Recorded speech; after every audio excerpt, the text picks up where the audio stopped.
Seja muito bem-vindos ao Mesa de Debates. Aqui quem está falando é o Guilherme e vamos dar continuidade aqui à nossa programação da semana, conversando, debatendo aqui sobre diversos temas, né, dentro, né, do mundo da política, né, dentro das reflexões aí para a gente avançar na nossa luta. E eu tô aqui novamente com a Luciana, ela que já esteve aqui mais uma vez no de debates, né? Se eu não me engano, acho que a nossa conversa foi para debater o clima, né? Ou algo do tipo, né? São tantas lives aqui que eu nem lembro qual live que foi. E agora ela vai apresentar o livro, a Antologia do Recontar. Então, Luciana, fique à vontade, primeiramente, para se apresentar e já começar a falar do livro. Obrigada, primeiro, né, Guilherme, e a mesa de debates por esse espaço que é importante aí, está trazendo vários debates importantes para nós, como região também, mas não só, né, porque são debates aí de assuntos pertinentes, tanto nacional como internacionalmente também, e eu espero que as pessoas aproveitem bastante esse espaço que é cedido aqui. Vou tentar fazer o mesmo, né? Que é uma oportunidade da gente também. No caso, hoje, a gente conversou já, né, uma vez, sim, sobre questões climáticas, sobre educação ambiental crítica também, que é um aspecto bastante fundamental da vida contemporânea. E eu venho aqui, nesse mês, eu estou lançando vários livros esse ano, estava com alguns parados aí na pandemia, né, que eu peguei Covid 3 vezes, fiquei adoentada e fiquei com algumas coisas pendentes e eu estou colocando em dia, né? Então, eu estou lançando vários livros e eu fiz um lançamento também do meu site. Até deixei disponível aqui junto com o meu nome, então é lucianaferreiraDasilva.com. E neles, o objetivo do site também é disponibilizar todo o meu trabalho como cientista social. Eu sou docente da Unifesp, eu sou cientista social, mestre em política científica e tecnológica, doutora em educação, e sempre formada, né, com a escola pública, universidade pública, sou servidora pública, e uma das maneiras de eu retornar esse investimento que a sociedade faz na minha formação e na minha profissão é disponibilizando o meu trabalho de uma forma mais ampla possível, né? Então, as minhas publicações, elas são gratuitas, no começo, né, quando eu lancei o meu primeiro livro, não foi para uma editora paga. Hoje em dia a gente já tem mais facilidades de poder lançar coisas, né? Um assunto também que a gente pode debater, como autores independentes. Então, o Antologia do Recontar, que é esse livro 1 aqui que eu estou lançando, sendo uma antologia, né, ele é uma coletânea de contos, ensaios, que também tem no meu site disponível gratuitamente, mas aqui ele está lançado impresso para quem quiser. Tem gente, né, que gosta de folhear o livro, pegar o livro com a diagramação, tudo juntinho, né? Então, para quem quiser, eu disponibilizei na Amazon a preço de custo, então não estou cobrando nada de royalty, nada do meu trabalho, são os custos que tem na plataforma para ela disponibilizar impresso mesmo para as pessoas, e também no Kindle da mesma forma, né? Então, essa é uma maneira que eu tenho, a partir de agora, de lançar meus trabalhos, todos serão dessa forma. Então, tem e-books, tem outros livros aí que estão e outros que chegarão, e eu convido o pessoal para, né, debater comigo, entrar em contato, e, enfim. O grande objetivo dessa antologia, e por isso que eu também resolvi colocar todos juntos, né, nessa coletânea, porque quando ele foi escrito, ele já foi escrito com o intuito de auxiliar, no primeiro momento, professores da educação básica a trazer questões importantes para debates em salas de aula, buscando uma educação mais dialógica, com emancipação, criticidade, enfim, aquilo que é educação, né? Educação é sempre disputa de ideias, de diálogos, enfim, né? Deve ser não algo que também é doutrinário, como é a hegemônica hoje, né, que é a neoliberal, né, que a gente fala assim, doutrinário é o pessoal da esquerda, né, mas tudo é feito para a gente, né, pensar dentro de uma caixinha. Então, quanto mais ideias múltiplas, quanto mais possibilidades interpretativas a gente vai construindo, melhor.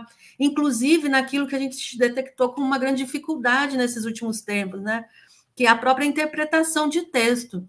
Então, quando a gente fala de letramento, e aí vem toda a questão também do Paulo Freire, né? Desse letramento, que não é só você ser alfabetizado, mas você aprender a interpretar, entender o seu lugar no mundo, diante de uma criticidade, uma politização fundamental para a existência social, que surgiu esses vários contos e ensaios aqui. Então, a partir de vivências cotidianas, algumas de experiências pessoais, outras de observações, eu tentei trazer temas complexos de uma maneira bem leve, né? Que dá para fazer em sala de aula ou em casa com os amigos, com uma formação política, enfim, vários espaços em sarau, onde for, né, que queira, ou você sozinho em sua casa, antes de dormir, pegar um livro e ler esses assuntos. E nas entrelinhas, nos panos de fundo, tem também uma série de questões a serem debatidas para pensar a realidade social, política, econômica, existencial também, né, da vida cotidiana. Então, é uma antologia, ela tem 13 ensaios e contos aqui, né, organizados nela. Ela começa, né, com A Chuva, que é uma... eu até coloquei esse primeiro aqui, A Chuva, porque eu fui muito estimulada na escola pública que eu estudei. É interessante, o pessoal fala assim, né, mas eu estudei em Minas Gerais, na cidade de Pouso Alegre, numa escola de lata, né? Metade da escola era dentro de uma lata, né, como eles falam, aqueles containers, e a outra era alvenaria. Inclusive, né, num outro livro que eu estou escrevendo aí, que vai ser lançado, que eu tenho muito zelo por esse próximo lançamento, né? Essa oportunidade também de debater aqui, mas enfim, fala de uma experiência que eu tive nessa escola quando ela alagou, né? Enfim, então, hoje eu vejo e trabalho com o pessoal do CEMADEM, com escolas em áreas de risco, enfim, então tudo é recheado, né, nessas vivências assim cotidianas. E aqui nessa escola eu era super incentivada a ler e a escrever, né? E a gente tinha o jornalzinho do dia, a gente comecei já no primeiro, na época se falava, né, primeiro ano no primário, né? E a tentar escrever como que era, como que estava o dia, né, para interpretar. E eu fui começando a escrever, até que na sexta série, né, que era chamada também de sexta série lá, eu escrevi A Chuva. E a professora resolveu mimeografar a minha redação, que tem uma foto daqui dela mimeografada, né? Também no site também tem. Eu fiz aqui essa... E como é de 1987, vamos entregar aí, né, as datas, os anos todos, a idade, né? Mas sendo lá na sexta série, 1987, os anos 80, bem legais. Então, o mimeógrafo, ele vai, né, desbotando. Então, anos depois, eu escrevi um pouco por cima, assim, mas eu fiz essa reprodução, o pessoal vê o original, como que era. E ali eu já falava, né, de questões existenciais, de ter consciência do mundo, das coisas que a gente tinha que fazer, já via isso, essas questões de preocupação ambiental nessa criança, né, jovem, pré-adolescente que surgiu, enfim. E a professora resolveu mimeografar, e ela mimeografava vários escritos, na época a gente falava composição, né, dos colegas, dos estudantes que, enfim, que colocavam uma coisa que era interessante, e ia passando, né, nas salas que ela dava aula, e a gente lia o trabalho um do outro e discutia, enfim. E quando eu vi isso acontecendo com a minha composição, né, eu fiquei muito feliz, né? Falei, nossa, o que eu escrevi fez algum sentido e as pessoas vão ler, meus colegas vão ler, a gente vai debater, a professora gostou, essas coisas, né, que acontecem na nossa formação aí. E a partir, aquilo foi um estímulo. Como eu gostava muito de ler, mas era difícil também ter acesso aos livros, né?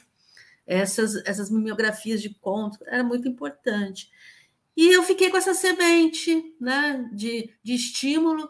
Tive várias outras durante a vida escolar, né, na educação pública, e a gente fazia peça de teatro, enfim, e tal, né, também bastante bacana em termos de como convivia. E você vai, então, né, construindo ali o seu processo de ensino-aprendizagem junto com os outros colegas, enfim. Então, eu comecei com esse, a chuva, né?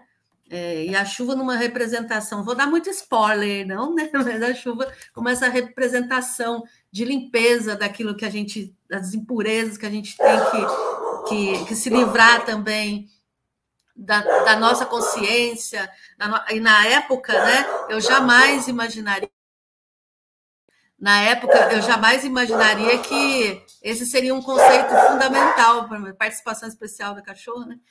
Um conceito fundamental para a minha formação, que é a consciência de classe, a consciência em si, a consciência para si, que é um conceito, né, marxista também, que a gente trabalha muito. Então, eu falei, vamos começar com esse aqui, que é a grande semente, né? E também, nessa apresentação, dessa composição que eu fiz na sexta série, tem ali uma parte do epílogo, né? Que nesse epílogo eu faço a análise, né, da importância do uso de textos, de crônicas, de ensaios, de contos, no processo de ensino e aprendizagem, de alfabetização e letramento, de uma forma interdisciplinar, né? Isso pode ser usado, sim, nas aulas de matemática, nas aulas de química, enfim, né? Para que a gente apresente também uma forma interdisciplinar de pensar as coisas, pensando e repensando o que nós somos na relação indivíduo e sociedade. E aí eu fecho, né? A chuva, são coisas breves, né? São bem breves. Você vê que dá super simples, numa linguagem de uma jovem pré-adolescente lá na sexta série, né? Então é uma coisa bem singela. Depois vem o próximo ensaio, conto, que é o Ágape, né? Que ele fala, né? Na verdade, tem uma coisa também que de meu interesse, curiosidade apenas, né? Que sempre as questões de astronomia, astrofísica, astrologia, né? E ele fala numa metáfora a relação de duas galáxias que se aproximam, que se encontram, né? O que dá nessa imensidão aí de encontro. Isso para tratar das relações nossas afetivas, tanto as que conseguem se aproximar mais da amorosidade, quanto as questões que envolvem relacionamentos tóxicos, né?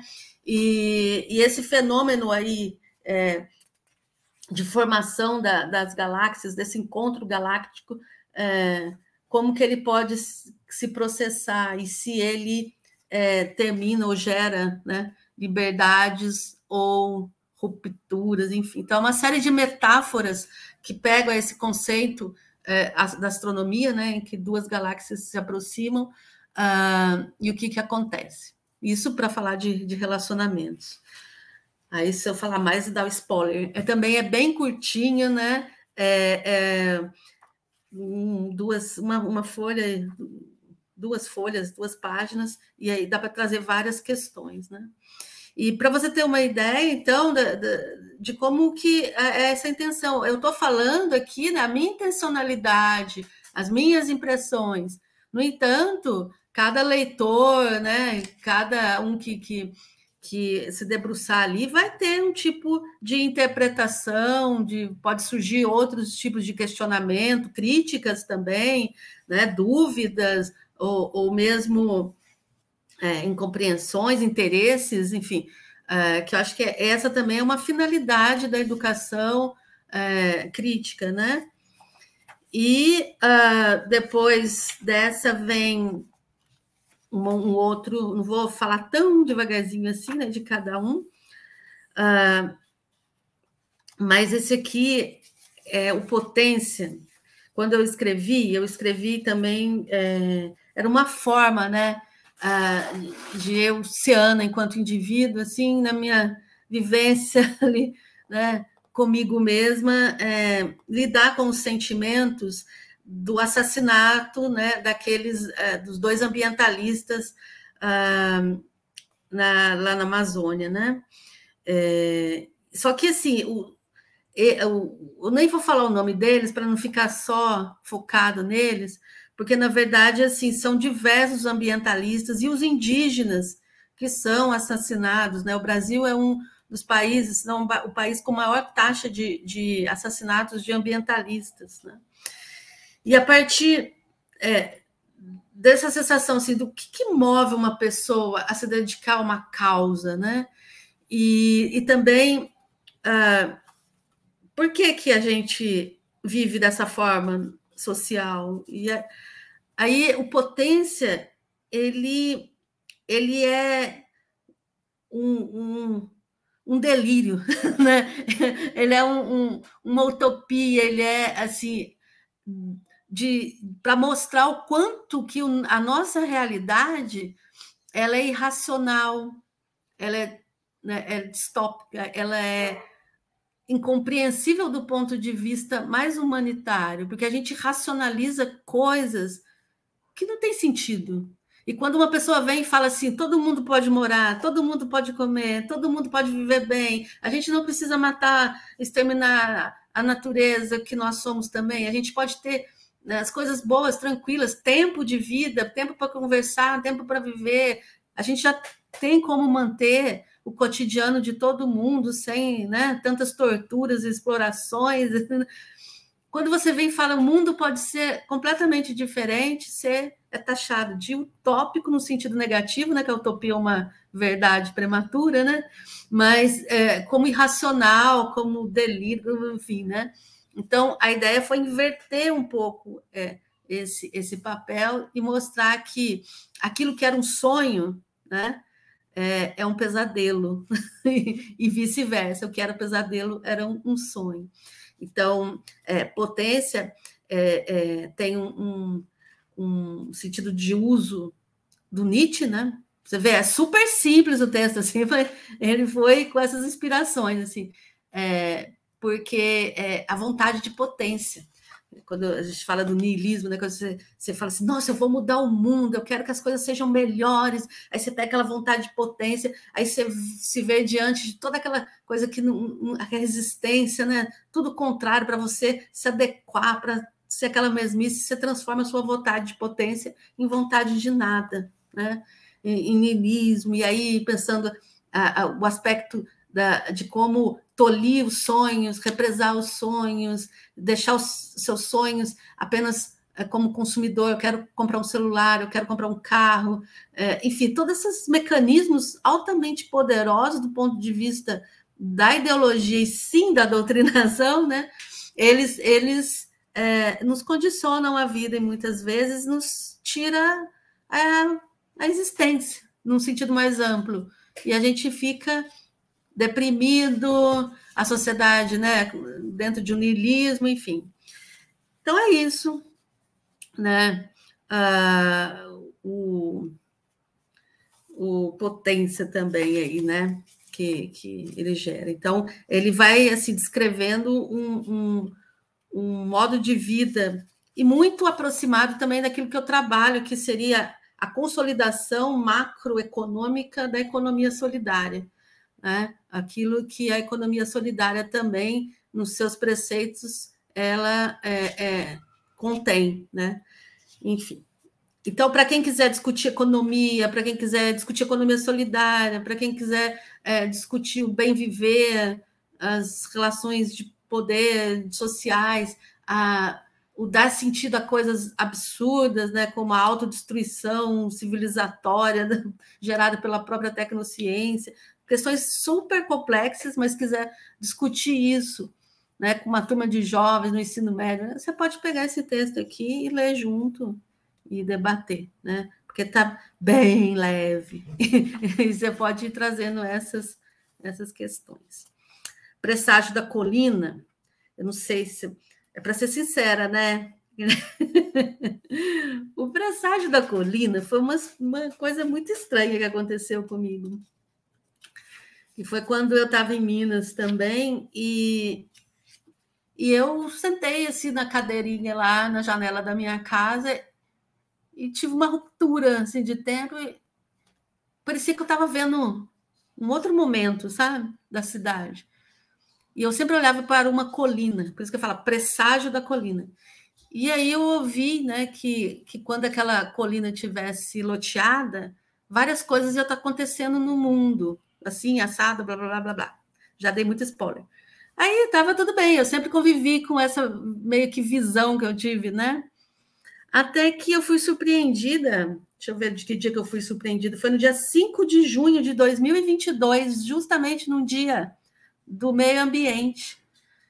A minha irmã estava numa conversa, me ligou, como sempre faz, e falou: Nossa, eu fui lá para os lados daquela colina que você adora, que não sei o que, não sei o que, e lotearam lá. Aí, já falei: Nossa, sabe? Opa! Aí eu imediatamente fui remetida para aquele dia que eu tive, né, aquele presságio, né? Enfim, então, eu descrevi o que foi esse presságio, né? E coloquei também as fotos do antes e o depois aqui. Então, tem aqui, né, do mesmo lugar lá do terraço do meu vizinho. Eu liguei para ele, né, no WhatsApp, falei assim: Oi, Lucas, tem como você tirar uma foto aí do lugar que eu ficava olhando? Aí ele tirou, né, no mesmo dia. Então, tem isso aqui. Mas fala também, né, dessa questão de como a gente reproduz a geopolítica das cidades, as formas de especulação imobiliária, a questão da degradação ambiental também, sempre tem um pano de fundo nisso, né? Tunguska, que 1908, que aí também por mais pesquisas e educação tecnocientífica, ela fala do dia, né, que o porquê do dia 30 de junho, né, ser também o dia da meteorologia, da meteorologia não, da astrofísica, como os comitês de meteoritos, né, da Academia de Ciências, eles analisaram isso, então também é uma coisa bem importante para a gente entender as nossas limitações em relação aos conhecimentos astronômicos, e aí a gente também pensar essas escalas, né, astronômicas e nanométricas da nossa vida e como isso se entrelaça nas relações sociais.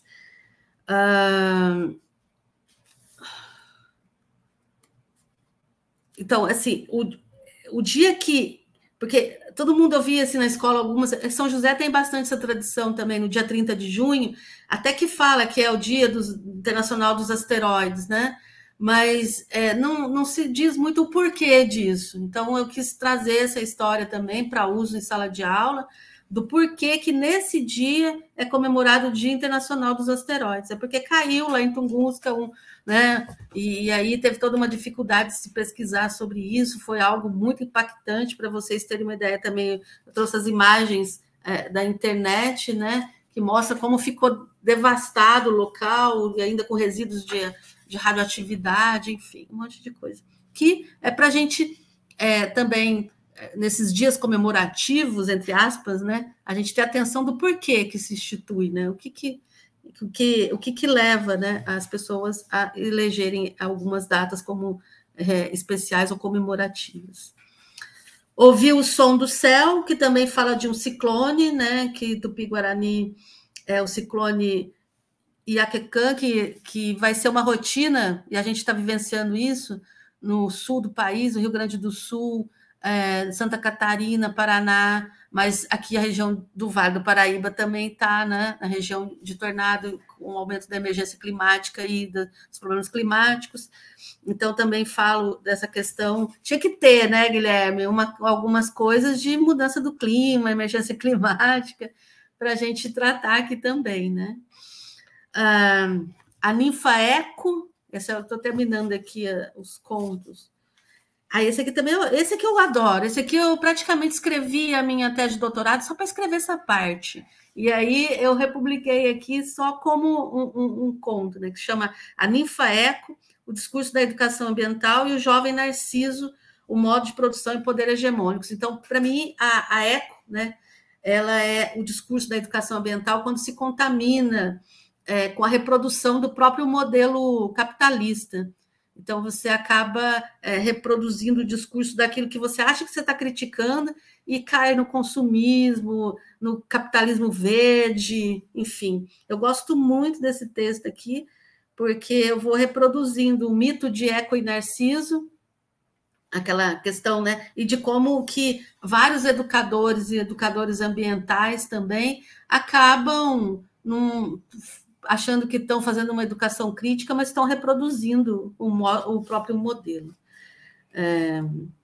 Porque quando se junta, né, quando você não pensa que para além você precisa pensar a economia, o modo de produção, você acaba reproduzindo o mesmo. E aí vai a reverberação de Eco, quando ela pede o dom da palavra autônoma, né? E acaba apenas ficando nessa mesmice. Eu adoro esse aqui, para falar a verdade. Tem uns que eu fico mais em dúvida, mas esse aqui eu gostei muito de ter feito, sinceramente. João e Maria amem, né? E aqui é muito interessante, porque o João e Maria amem é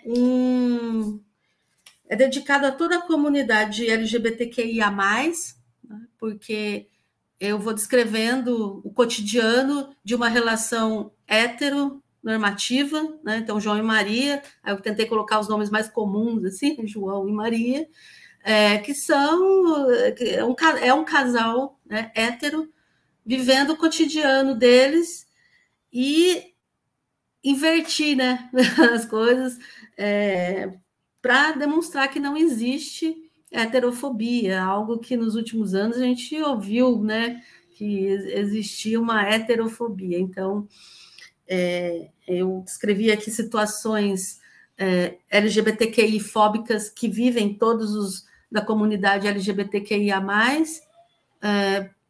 para provocar essa reflexão. Será mesmo que existe essa heterofobia? Será mesmo que aqueles que têm relações heterossexuais passam por isso todos os dias? Né? Então, de uma forma também bem pitoresca aqui, né, de cotidiano, essa temática foi colocada. O Locke, o brasileiro, que essa aqui Locke também parece a coisa de louco, né? Tudo, mas eu peguei o nome da mitologia também, mas é mitológico, né? E representa a questão do fogo, tem um porquê também. E esse aqui eu só vou adiantar que eu que observei isso acontecer da janela da minha casa quando eu morava em São Paulo. Então, como as pessoas... Eu acho que essa questão do endividamento pessoal, de como as pessoas trabalham e tem que pagar os boletos, né? O que faz também com... Enfim, né? O que gera... Eu acho que dá para conversar um monte de coisa, né, em relação a isso também. Esse aqui, se eu contar muito, vai dar muito spoiler. Mas, enfim, né? Não sei se eu devo contar. Mas é interessante para falar disso, desse endividamento. Às vezes você acha que se você rasgar, se você pôr fogo em alguma coisa, você resolveu os seus problemas, né? Mas eles ainda continuam ali, porque a gente coloca, né, um monte de símbolos em papéis, mas eles representam outras estruturas. Então, é possível também a gente colocar outros símbolos em outros papéis para a gente construir outras estruturas. Então, terminando aqui, né, o normal, retorno ao normal, foi uma reflexão também. Esse já é um pouco maior, já tem algumas páginas a mais, porque ele fala, né, dessa vivência na Covid, né, como todo mundo fica falando assim, o novo normal, o novo normal. No começo da pandemia se falava muito no novo normal, que ia fazer, né, E eu coloquei o título como Normal Retorno ao Normal, porque, né, as coisas pareciam que a normalidade se acentuou ao invés de a gente criar um novo normal, né? E, enfim, então, essas experimentações e vivências que nós passamos coletivamente na época da pandemia e do pandemônio. Foram uma série de situações, assim, que eu entendo que agora a gente está, talvez, numa onda maior, inclusive das questões psicossociais e psiquiátricas, né, psicológicas também, de ter passado por uma pandemia. Durante toda a pandemia, eu pensava, né, foram muitas perdas. Eu, particularmente, lidei com muitas perdas próximas, pessoais, de indígenas que eu trabalhava também, parentes, enfim, né? Mas tinha uma questão também, como um pano de fundo aí, que eu ficava sempre refletindo, não que seja determinante, sabe, Guilherme? Mas eu ficava assim, nossa, sabe aquelas coisas que vão dando déjà vu, e aí você tem que tomar cuidado para não ser anacrônico, mas assim, tinha lá a gripe espanhola, quando vem uma crise econômica, surge, né, com potência as extremas direitas, aí vem fascismo, nazismo, né? Aí eu ficava, opa, e a gente já está vivendo umas coisas estranhas no país, né? Então, como que a gente pode refletir sobre isso também? E segue, né, já quase terminando, Pafrey, que é o estudante em cursinho popular, que é uma reflexão sobre o ensino superior, e aí também para quem está lecionando para estudantes que vão para o Enem, que vão também participar de cursinhos populares. Eu fiz uma simbiose aí com Paulo Freire, então Pafrey é uma figura, né? É um ser que também LGBTQIA+, então ele não é binário, não se coloca como binário, né? Então, Pafrey pode ser, né? É um não binário, né? E ele se coloca como um estudante que foi adentrar a universidade num curso de exatas, passando por um cursinho popular. E aí ele teve toda uma formação freiriana, questionadora crítica, e entrou na universidade para reproduzir aquilo que ele criticava. Né? Então, é uma reflexão. Isso dá muito pano para manga, isso aqui também, né? Muito debate. E, por fim, para terminar, o último, né, ensaio, que também é um pouquinho maior, mas são todos curtos, tá? Já viu que eu falo para caramba, né? Mas, assim, é o Verde e Amarelo. Não sei porquê, né? Eu terminei com o Verde e Amarelo, que é uma história também que mescla aqui minhas vivências. Eu, brasileira, né, vivenciei a minha primeira Copa do Mundo, que eu lembro, né, primeira Copa do Mundo, e aí eu falo como que foi comprar a camiseta, foi a de 1982, a seleção Canarinho, de novo, vamos entregar as idades tranquilamente, e foi como era divertido, como a gente, na época, eu particularmente nem tinha uma visão crítica do próprio futebol, né, de toda a indústria, coisas mercenárias também que acontecem na FIFA, né? Mas como que aquilo movia enquanto comunidade ali, o entorno que eu vivia. Então, um dava uma moedinha, outro um dinheiro, a gente pintava a rua de verde e amarelo, não né, tinha, todo mundo se misturava, ia quem não tinha televisão ia assistir lá, que dava um jeito de pôr aquela televisão de válvula na calçada, lá em Minas a gente falava passeio, né? E como que a gente ia vivenciando isso, e como, né, nós chegamos nesse momento dessa Copa última do futebol masculino, né, com a extrema-direita pegando um símbolo nacional e todas as cores, a própria camiseta da CBF, a camiseta do futebol brasileiro, né, como um símbolo seu, né? E eu que, assim, desde pequena já tinha umas posições políticas meio diferenciadas no meu entorno, né, mas com parentes, com amigos, com vizinhos, mas isso se dissolvia, né, no assistir o futebol. E o que não é o que está acontecendo atualmente, né? Particularmente, eu tive dificuldades, eu estou tendo dificuldades até agora mesmo na Copa da Seleção Feminina de Futebol, estou tendo uma dificuldade ainda com a camiseta da CBF, ainda não sou que eu fiquei traumatizada. Mas é interessante que eu coloquei aqui umas experiências, eu acho que dá para refletir. Eu fiz um resgate também das músicas, né, que tinha, por exemplo, a Voa, Canarinho Voa, a questão do uso, né, também como propaganda do regime, né, da ditadura brasileira, da seleção, essas coisas todas, a seleção masculina de futebol, enfim. Então, uma reflexão sobre a questão do verde e amarelo e também, né, mostra onde o vermelho está na nossa Constituição, envolvendo o pau-brasil, enfim, e essa diversidade, né, colorida, bababá. E eu espero também que dê pano para manga aí, para que a gente possa, né, refletir sobre essa nossa conjuntura política e social, que é das mais complexas aí, e, enfim, que a gente possa ser melhor enquanto sociedade. Bom, então a antologia do Recontar é isso, é a 1, porque eu já vou lançar e vou lançando mais contos no meu site, e depois eu reúno sempre numa coletânea, então espero que tenha 1, 2, 3, 4, né?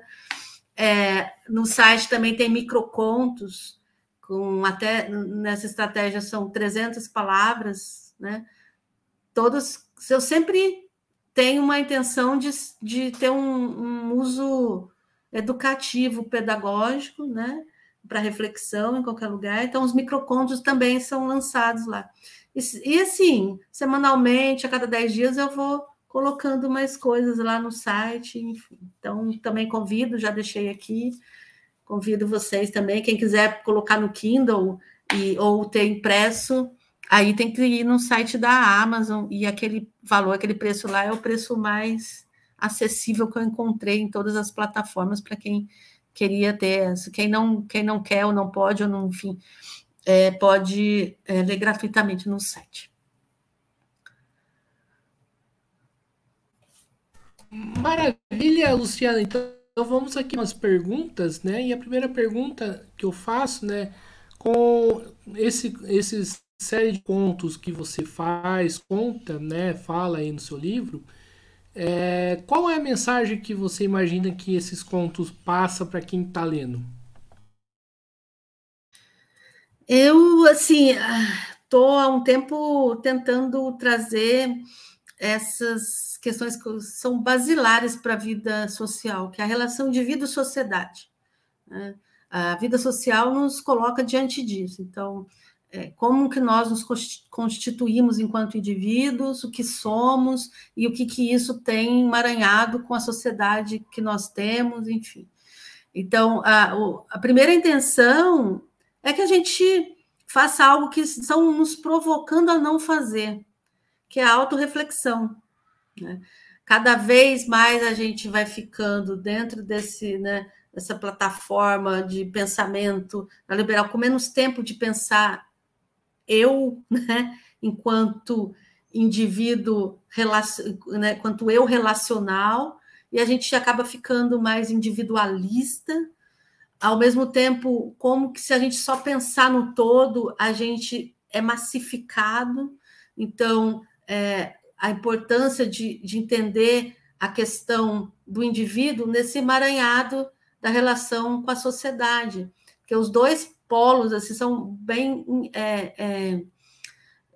complexos e difíceis de lidar do ponto de vista social. Quando a gente perde totalmente a nossa individualidade, e aí dá margem para o fascismo, para o nazismo, para um monte de ismos, né? E eu achei muito... Essa motivação também veio muito, Guilherme, dessa época que a gente está, né? Nas escolas, essas coisas que assim, a gente está experimentando pelas primeiras vezes no Brasil e de modo intensificado. Eu acho que a gente precisa parar, a gente precisa conversar, a gente precisa dialogar, criar espaço de debates para ouvir o contraditório de uma maneira, né, dialógica, para ver o que realmente a gente tem a trocar. E, às vezes, nem sempre. Tem algumas coisas que vão ser impossíveis, né, de entrar em trocas, né? Tem coisas que não dá para ser, que são inaceitáveis. Mas muito a gente avança com a dialogia. Então, e principalmente nessa questão, uma pessoa ou uma sociedade não vai se transformar ou autotransformar se ela não pensa sobre si. Uma pessoa que não faz autocrítica, o que vai ser? Além de uma massa, ou de um autoritário, ou enfim, né? E isso para além, né? Não que eu seja para além, né? Mas assim, é preciso que a gente crie mecanismos aí, né? Porque os aparatos de controle e dominação estão muito fortes. Então, às vezes, tá? Nem sempre. Mas, às vezes, a pessoa até tem uma boa intenção, está concordando com a gente, ela quer uma sociedade melhor, ela quer, mas o que isso significa? Os caminhos para isso são tortuosos e levam para outro lado, entendeu? Muito do que eu estou vendo aí, né? Que é o Brasil caminhando para o neofascismo, né? Um fanatismo em todos os aspectos, mesmo o religioso, questões que tentam voltar como tabu, né, e reprimindo a individualidade. Então, eu acho bastante complicado do ponto de vista daqueles que pensam uma educação para a individualidade plena. E a individualidade plena no sentido da escola de Frankfurt. São autores imersos, né? Tanto é que no último livro que eu lancei aqui, que está disponível no meu site também, junto com o pessoal, numa coletânea freiriana, eu fiz uma carta, né, que é um diálogo do Paul Singer, um diálogo não, mas assim, um estreitamento entre o Paul Singer, o Paulo Freire e o Adorno, Theodor Adorno, né, que vivenciou ali o nazismo, da escola de Frankfurt, né, vários da escola de Frankfurt foram perseguidos e mortos, né, também. Eu me descobri na pandemia, não sabia, não tinha a menor ideia. Eu fui estudar genealogia, né, durante a pandemia, e virou um hobby, uma coisa assim, sabe, que visceral, e ficava madrugadas fazendo. Aí eu consegui entender que eu venho de judeus sefaditas, né? Então comprovou na minha genealogia ali, 11ª, 12ª geração, né, das fogueiras da Inquisição, enfim, né? E aí eu pego toda a minha genealogia, tem um monte de escravocrata, tem judeu sefardita, tem indígena, tem entendeu? Então, assim, Jesus, o Brasil é uma coisa muito complexa, e se a gente não se pensa, né, nessa construção da individualidade plena, a gente se perde feio na vivência e no convívio social. Foi isso que eu quis, sabe? Que tem uma. E outra, se a gente fala assim, num nível muito filosófico, muito social, às vezes muito. Que a própria ciência social faz, muito codificada, com muitos conceitos, às vezes a gente não consegue atingir as pessoas, né? Então, não que não tenha que ter, a gente tem que saber que estudar dói, né? Estudar é trabalho, estudar você, né? Nem tudo tem que ser horrível, nem tudo, a gente tem que saber lidar com as várias emoções que nos constituem. Então, mas muitas coisas a gente pode acoplar também de uma forma mais lúdica, mais leve, às vezes uma historinha bate em você com muito mais força do que você, né, ler algumas outras coisas mais técnicas, né? Então, foi com esse intuito e também contribuir com os professores da educação básica. Para a gente finalizar aqui, Luciana, você falou aí de contribuir com os professores. Qual que é o retorno que você vem tendo em relação ao livro? Então, eu estou trabalhando com algumas redes, né? E também colegas. Aí eu trabalho com colegas da própria. Na Unifesp, a gente tem uma equipe, assim, um conjunto de professores também que trabalham com Paulo Freire, então a gente está levando essas experiências para trabalhar na formação de educadores, né? Tem alguns colegas também de educação ambiental. Eu trabalho sempre em redes, né, com o pessoal também do Rio Grande do Norte, enfim, né? Agora eu quero, a partir do momento que eu lancei, porque está fresquinho, né? Eu também estou num planejamento virtualmente eu já coloquei também na rede dos professores em luta aqui de São José, mas eu quero fazer uma coisa mais sistemática, né? E de apresentar, e inclusive me coloco à disposição até para ir em algumas aulas, né? Para a gente debater junto com os colegas e fazer esse lançamento. E aqui na sua mesa de debates é o primeiro que eu estou fazendo assim na mídia, né? Para divulgar o livro. No site eu já fiz, né? Eu tive alguns feedbacks também de professores da educação básica que estão usando, e isso em vários lugares do país, mas é uma coisa ainda que eu tenho feedback muito virtual. Como eu também adoeci na Covid, né? O meu retorno às atividades presenciais foram muito mais tardios e retardados, assim, por conta de questões de saúde. Então, no meu planejamento para 2024 também, né? É claro que ainda tem um semestre de 2023, mas juntando as outras publicações que eu vou fazer, eu quero trabalhar presencialmente com oficinas, né, junto aos educadores, de como utilizar materiais, não só o meu, mas como outros, né, dessa forma, no ensino. E a intenção minha não é ficar só com os de língua portuguesa, mas ir com os de química, né, com matemática e com outras áreas também, para a gente buscar essa interdisciplinaridade. Acho que é muito importante a gente cultivar o letramento, né, a interpretação de textos, que a vida é um texto, né? Então, a gente precisa saber interpretar.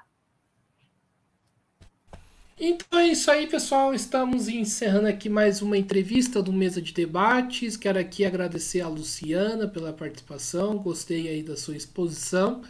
E passo a bola para ela fazer suas considerações finais. Quero o endereço do Guilherme para eu mandar um exemplar autografado. Né? Pode me passar aí no WhatsApp. Eu convido todo mundo a entrar no site que eu deixei aqui também, tá? Pegar o material lá e ver outras publicações que eu tenho, outras atividades também que eu desempenho. E mais do que isso, né? Que os educadores, as pessoas também comecem a produzir, né? Fazer uma oficina de produção de textos, de frases, de microcontos, enfim, né? De tentar expressar, ou em fala, ou mesmo em registro escrito, o que está sentindo, e começar a conversar mais. Vamos conversar mais, né? Acho que é fundamental que a gente tenha uma educação freiriana no sentido da amorosidade, né? O próprio Adorno, que era um autor muito rígido, sociólogo, filósofo, muito rígido, né? Ele sabe, quase partindo até para um cientificismo, ouso dizer, né? Mas você pega os livros, eles são muito codificados, aquela filosofia pesada, assim, né? E ele fala que a categoria-chave, né, da sociologia e da própria sociedade é o amor. É claro que a gente tem que debater o que seria esse conceito também, né? Mas a gente precisa, sim, disputar esse espaço, porque não dá para se constituir nada dentro de uma estrutura em que transforma o ódio em instrumento totalmente eficaz do poder político, do fanatismo e do controle social, em detrimento do que é a boa convivência da imensa maioria e apenas para privilegiar alguns pouquíssimos oportunistas de plantão. Né? Então, a gente tem que ser, a gente tem que buscar ser. Então é isso aí, pessoal. Né? Você falou, mandou o livro, já mandei meu endereço aqui no chat privado. Quero aqui agradecer mais uma vez a Luciana, agradecer também a você que estiver nos assistindo. Quem não for inscrito aí no Mesa de Debates, se inscreva aqui no nosso canal, compartilhe os nossos vídeos, curta, comente. Também segue a gente no TikTok, Instagram e também no Facebook, né, onde que nós estamos, divulgamos os nossos materiais lá também. E para a gente finalizar aqui, quem puder, falar aqui com o nosso Pix 385-007-02800, um CPF. Nós somos uma mídia independente, não recebemos dinheiro do Estado e nem do capital privado, então para a gente se manter aqui, né, e conseguir fazer as nossas atividades, a gente precisa aí ter esse apoio E também, né, o Padrim, www.padrim.com.br/podcast Mesa de Debates. Padrim é outra plataforma de financiamento. Então é isso aí, pessoal. Por hoje é só. Forte abraço a todo mundo.